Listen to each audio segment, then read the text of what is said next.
ibang balita, mahigit isang buwan na mula nang humagupit ang bagyong Pablo, ang sinasabing pinakamalakas na bagyong tumama sa Mindanao sa nakalipas na 2 dekada.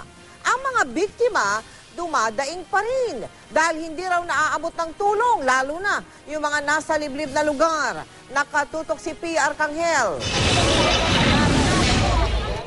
7 na oras ng barikada sa sentro ng Monte Vista, Compostela Valley ang mahigit 2,000 biktima ng bagyong Pablo at iba't ibang militanteng grupo kahapon. Stranded tuloy ang mga motorista. Sa videong ito, nakuha ng isang pasahero, makikitang naukupa na ng maralista ang daan, kaya bumper to bumper na ang mga sasakyan. Ang ilang pasahero walang magawa kundi maghintay. Nabuhat.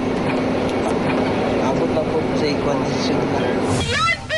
Daing ng mga nagkilos protesta, di raw nakararating ang tulong para sa mga nasalanta ng bagyong Pablo sa mga liblib na lugar sa Compostela Valley, Davao Oriental at Agusan del Sur. Makaigo pa yan ng 2 kilo o 5 kapagpasa. Isa kasi mana. Nanawagan din ang maralista na itigil na ang pagbigay ng permit sa mga minahan at sugpuin ang illegal logging na nagdudulot daw ng landslide at pagbaha sa probinsya. Sa gitna ng mainit na kilos protesta, dumating ang ilang opisyal ng gobyerno, kabilang si Social Welfare and Development Secretary Dinky Soleman at Compostela Valley Governor Arturo Uy.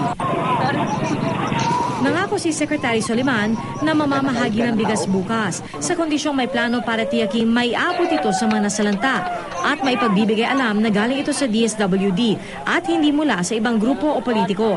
The agreement is that we will be giving 10,000 sacks of rice to the rallies for actually victims of Typhoon Pablo. And at the same time, we are also giving them 100 sacks of rice. Pasado alas 9 ng gabi, umalis na rin ang mga ralista. Dinala sa tanggapan ng Monte Vista Municipal Government ang 100 sako ng bigas at 1,900 packs ng pagkain. Sinisiyasat naman ng pulisya ang mga ulat na napasok din ng hanay ng marebelde, ang mga ralista. Pia Arcangel, nakatutok, 24 oras.